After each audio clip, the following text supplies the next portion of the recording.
A French hantavirus patient from the MV Hondius cruise is now on life support with an artificial lung.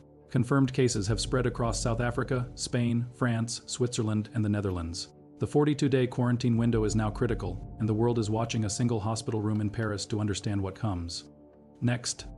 This is not a story about a ship anymore. It stopped being about a ship the moment passengers disembarked and boarded flights to 6 continents. It became something else entirely. It became a test.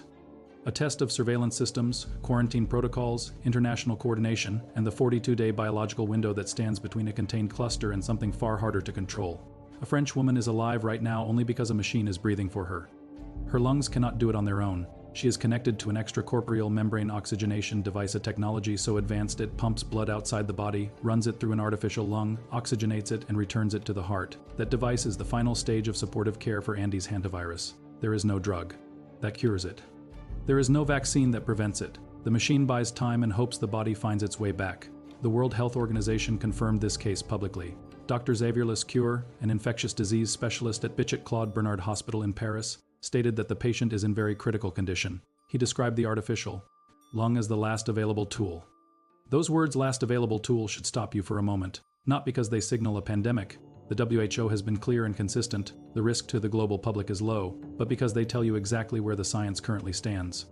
The Andes virus has a mortality rate of up to 50% in severe cases according to the Centers for Disease Control and Prevention.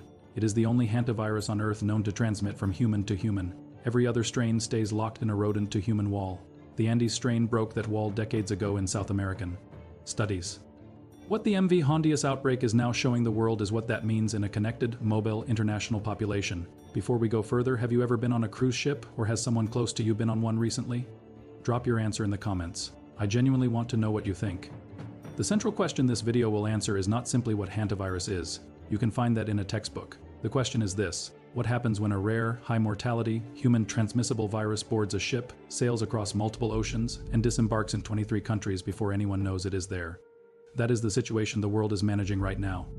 And the answer will be written over the next 42 days. To understand why 42 days matters, you need to go back, not to last month, not to the ship. You need to go back to 1993. That year, a cluster of unexplained deaths appeared in the Four Corners region of the United States, the area where the states of Arizona, New Mexico, Utah, and Colorado meet. Young, healthy people, no warning signs, no previous illness. They developed fever and muscle ache. Within days, their lungs began to fill with fluid. The medical term is hantavirus pulmonary syndrome, a condition in which the alveoli, the tiny air sacs that exchange oxygen in the lungs, become so flooded that breathing becomes impossible. The CDC eventually identified the cause as a previously unknown hantavirus strain carried by the deer mouse. 33 people died in that initial outbreak. The case fatality rate exceeded 40%. The scientific world was forced to confront a virus it had badly underestimated. What made 1993 so significant was not just the deaths, it was the gap.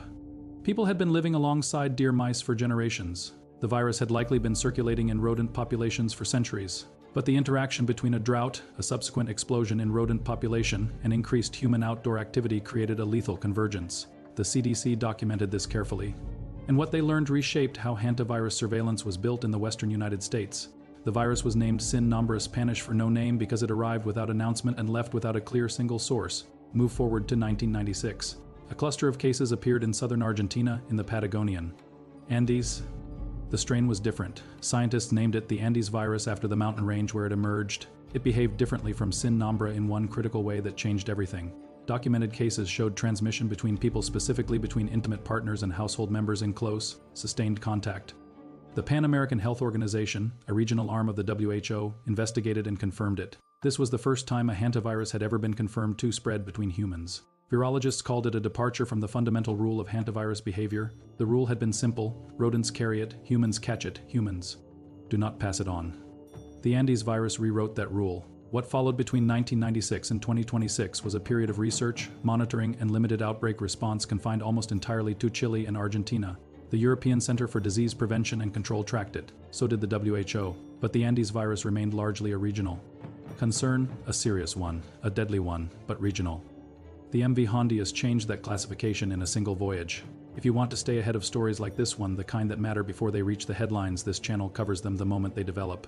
Subscribing means you will not miss what comes next. No pressure, just an open invitation, the pattern across. Hantavirus history is consistent. It is not random, it follows disruption. Environmental disruption changes rodent behavior. Human activity changes human exposure. The gap between a rodent reservoir and a human case collapses, sometimes suddenly. The 1993 outbreak followed a drought that drove rodents closer to human habitation. The 1996 Andean cluster followed rural tourism expansion into endemic zones. The 2026 MV Hondius outbreak followed what investigators currently believe was a bird-watching excursion to a garbage dump in Argentina where a species of long-tailed mouse known to carry the Andes virus lives a Dutch couple on the tour. Months of travel through Argentina, Chile, and Uruguay. And then a cruise ship departure from Ushuaia on the 1st of April. By the 11th, the husband was dead on the water. The wife died days later. The virus was already moving. History is not a warning. History is a pattern, and this pattern is still running. Return to the present. As of the 12th of May 2026, the European Centre for Disease Prevention and Control has confirmed 11 total reported cases from the MV Hondius cluster. 9 are confirmed, 2 are probable. 3 people have died. The ECDC issued a rapid scientific advice document on the management of passengers, a formal protocol guidance that classifies every person who was aboard the ship as a high-risk contact. Quarantine is mandated for 42 days beginning from the 10th of May, the day disembarkation in Tenerife completed. Day 0 in their framework is May 10th. That means the quarantine window closes on June 21st. Every day between now and then is a day in which new cases could emerge. The 42-day window is not arbitrary. It is derived from the documented incubation period of the Andes virus. The WHO states that symptoms of the Andes strain appear between 4 and 42 days after exposure. Most hantavirus strains have incubation periods of 1 to 6 weeks, but the upper boundary for the Andes strain is 6 weeks precisely. That is the biological clock running inside every high-risk contact right now, and high-risk contacts are not just the 147 people who were aboard the ship when it docked at Tenerife. They include people who shared flights with infected passengers before the outbreak was known. They include the 30 passengers who disembarked at St. Helena in late April, a remote British territory in the South Atlantic, before the ship's situation was fully understood. The UK Health Security Agency traced those 30 St. Helena disembarkees. An English tourist from that group was found in Milan, Italy, and placed in quarantine at Sacco Hospital. An Argentine tourist who arrived in Messina, Italy, on April 30th was hospitalized with pneumonia and tested for hantavirus in Nijmegen, Netherlands. 12 hospital workers who failed to comply with isolation protocols were placed in quarantine themselves. In Nebraska, 16 American passengers arrived at the University of Nebraska Medical Center, one of the only biocontainment level facilities in the United States capable of handling high pathogen cases. The CDC classified this outbreak at Level 3 emergency response. That is the highest tier. It triggers enhanced surveillance, dedicated response teams, and interagency coordination across federal public health infrastructure. Everything you are hearing is based on verified data from the World Health Organization, the European Centre for Disease Prevention and Control, the Centers for Disease Control and Prevention, and published clinical reporting from Bichat-Claude Bernard Hospital in Paris. This video is made for awareness and education. It is not a prediction that disaster will occur. Science deals in probabilities, not certainties. Our job here is to understand what the evidence actually says. France passed an emergency decree on the 10th of May. The decree requires anyone identified as a contact case to report to local health authorities within 3 days of notification. Failure to comply carries a fine of €1,500, rising to €3,700, and 54 repeat violations. Driving licenses can be suspended for up to 6 months if vehicles are used to evade quarantine. This is not a casual public health advisory. This is legally enforced isolation. French President Emmanuel Macron stated on the 13th that the situation is under control. But he also called for strong European coordination. That phrasing, strong European coordination, is the language of a government that is not taking anything for granted. The consequences of a failure in that 42-day window would cascade in predictable layers. The first layer is clinical. The Andes virus attacks the respiratory system with extreme efficiency. It targets the endothelial cells lining the blood vessels in the lungs. Those cells begin to leak. Plasma floods into the alveoli. Breathing becomes labored, then impossible, within days of symptom onset. There is no antiviral treatment approved for hantavirus. Pulmonary syndrome. Supportive care oxygen, mechanical ventilation, and in severe cases extracorporeal membrane oxygenation is the entire clinical toolkit. Hospital intensive care units facing a surge of such cases would face immediate resource competition with other critical patients. The ECMO machines required to sustain the most severe cases exist in limited numbers even in major European medical centers. The second layer is epidemiological. Contact tracing in a maritime and aviation context is structurally complex. Passengers on the MV Hondius came from 23 countries. They transited through airports in multiple continents. They shared cabin spaces, dining areas, and recirculated air for weeks. The index cases, the Dutch couple who are believed to have brought the virus aboard, were infectious during a period when no one yet suspected hantavirus. The contacts made during that window may not know they are contacts. The ECDC's guidance categorizes contacts by risk level. High-risk contacts face strict quarantine and daily symptom monitoring. Low-risk contacts face passive monitoring with isolation instructions if symptoms develop.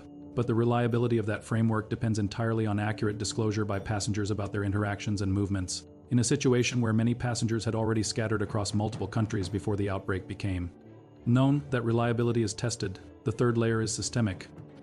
Tourism infrastructure has not previously designed protocols for hantavirus on cruise ships. The WHO stated explicitly that this is the first known hantavirus outbreak aboard a cruise ship in recorded history.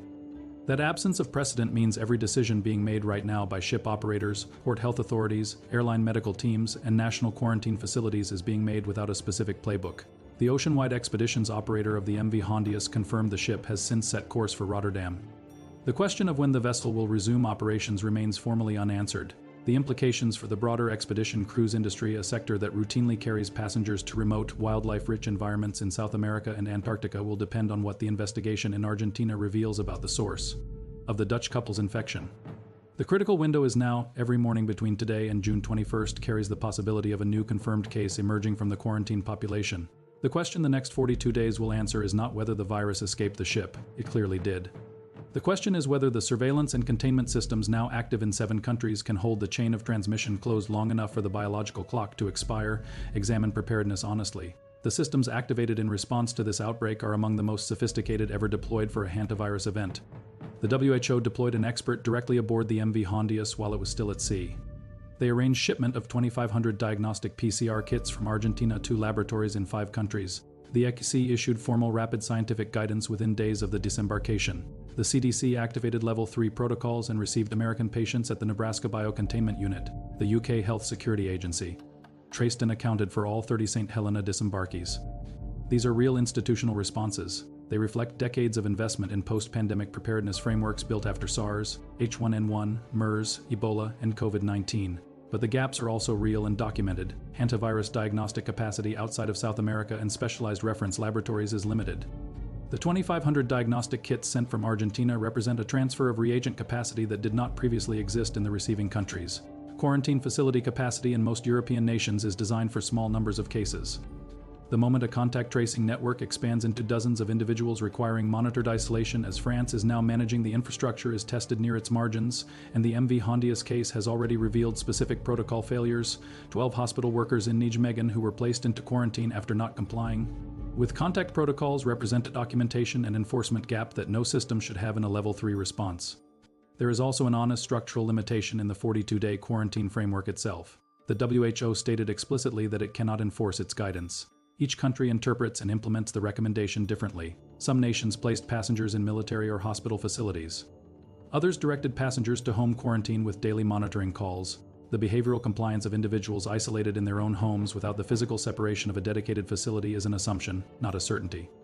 For an ordinary person watching this unfold, the honest and grounded reality is this. You are not at risk from this outbreak unless you were aboard the MV Hondius or in sustained close contact with a confirmed case. The WHO, the ECDC, and the CDC have each stated this clearly and repeatedly.